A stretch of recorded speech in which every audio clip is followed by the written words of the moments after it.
কয়লা সিন্ডিকেটৰ বাবেই উজনিৰ এই অৱস্থা।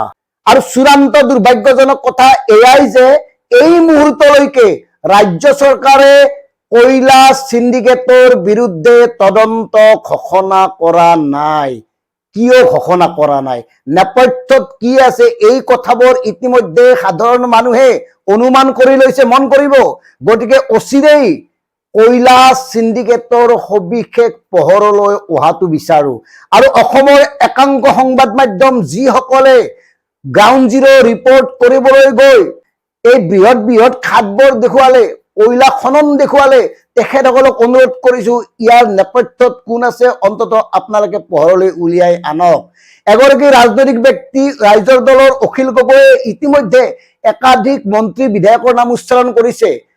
ৰাজনৈতিক কাৰণত তেওঁ উচ্চাৰণ কৰিব পাৰে, কিন্তু আচলতে কোন জড়িত এই কথাবোৰ গ্ৰাউণ্ড জিৰ' ৰিপৰ্ট কৰা সাংবাদিকসকলে তদন্ত কৰি পোহৰলৈ আনক। আমি কেৱল ডিকেবি ব্যক্তিয়ে আমাৰ সীমিত সামৰ্থ্যৰে এই কথাটোৱে ক'ব খুজিছো, এই উজনিৰ কয়লা খনন বা উজনিৰ কয়লা সিন্ডিকেটৰ টকা প্ৰতিটো ৰাজনৈতিক দল সংগঠনে পায়, প্ৰতিটো জাতীয় দল সংগঠনে পায়। এইকাৰণে কৈছো, আমাৰ পিছফালে যিবোৰ দেখি আছে সেই দৃশ্যবোৰ 2019 চনৰ, তাৰ পূৰ্বৰ পৰাই বৃহৎ পৰিমাণে তাত হাজাৰ হাজাৰ বিঘা মাটিত কয়লা খনন চলি আহিছিল, অথচ সেই খনন কিয় এওঁলোকে দেখা নাছিল? মানে কি সকলোৱে ভাগ পাইছিল? আনহাতে দিখৌ নদীত যে বৃহৎ পৰিমাণৰ শিল আৰু বালি খনন কৰি থকা হৈছিল, এই কথাবোৰো ৰাজনৈতিক নেতাসকলে জনা নাছিল নেকি? বিভিন্ন জাতীয় দল সংগঠনে জনা নাছিল নেকি? কোন কোন জড়িত আছে এই কয়লা খননত, কোন কোন জড়িত আছে এই সিন্ডিকেটত, কোনে পাহাৰ কিনি কয়লা খনন কৰিছিল, এই তথ্যবোৰ লাগে।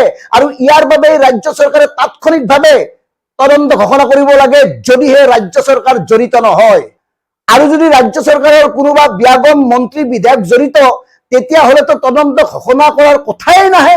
মন কৰক, মহাপ্ৰলয়ত বিধ্বস্ত হ'ল উজনিৰ 3 জিলা, আৰু তাৰ মুখ্য কাৰণ হিচাপে নিৰ্ণীত হৈছে কয়লা খনন।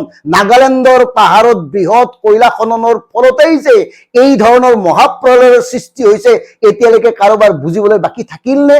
আৰু মন কৰক, নাগালেণ্ডৰ যিটো বৃহৎ জাতীয় সংগঠন কন্যাক ইউনিয়ন, সেই কন্যাক ইউনিয়নে ইতিমধ্যে নাগালেণ্ডত কয়লা খননৰ ফলত যে উজনিত মহাপ্ৰলয় সৃষ্টি হৈছে অস্বীকাৰ কৰিছে। তেওঁলোকে স্বীকাৰ কৰা নাই নাগালেণ্ডৰ কয়লা খননৰ কথা। এতিয়া আমাৰ প্ৰশ্ন, নাগালেণ্ড আৰু অসম চৰকাৰৰ মাজত এক বৈঠক অনুষ্ঠিত হোৱা উচিত। আচলতে কয়লা খনন হৈছে নে হোৱা নাই? আৰু আমি যে দেখি আছো এই কথাবোৰ স্পষ্ট হ'ব লাগে। কাৰণ নাগালেণ্ডৰ যিটো জনজাতীয় সংগঠন কন্যাক ইউনিয়ন, তেওঁলোক কিবা কাৰণত কয়লা সিন্ডিকেটৰ লগত জড়িত থাকিব পাৰে নেকি, এই প্ৰশ্ন উত্থাপন হ'ব। এইকাৰণে হ'ব বিশেষ বিশেষ চেনেলে গ্ৰাউণ্ড জিৰ' ৰিপৰ্ট কৰিবলৈ গৈ তাত থকা বৃহৎ বৃহৎ কয়লা খাদবোৰ দেখুৱাইছে। তাৰ পিছতো আমি কিয় মানি ল'ম যে তাত কয়লা খনন হোৱা নাছিল? ND24 চেনেলে তাত গৈ সৰজমিন তদন্ত কৰি A to Z দেখুৱাই দিছে, ক'ৰ পৰা কেনেকে পানী নামি আহিছে, ভূমিস্খলন হৈছে, কাৰণ কি, কাৰক কি, নেপথ্যত কি। আৰু তাৰ পিছত যদি কন্যাক ইউনিয়নে এই বিষয়টো অস্বীকাৰ কৰে, নিশ্চয় ডাল মে কুছ কালা হে। গতিকে এই গোটেই বিষয়টো দুইখন চৰকাৰে বহি লৈ আলোচনাৰ মাজেৰে সমাধান কৰা উচিত, নহ'লে কিন্তু উজনি বিধ্বস্ত হ'ব, নোহোৱা হৈ যাব। আহোমৰ ৰাজধানী, এইবিলাক বস্তু কিন্তু নোহোৱা হৈ যাব। আৰু অসম মুলুকৰ পৰা হয়তো এদিন এই কেইখন জিলা নিচিন্ন হৈও যাব পাৰে, যদিহে এই বিষয়বোৰ ইয়াতে সমাধান কৰা নহয়। ধন্যবাদ। জয় অসম।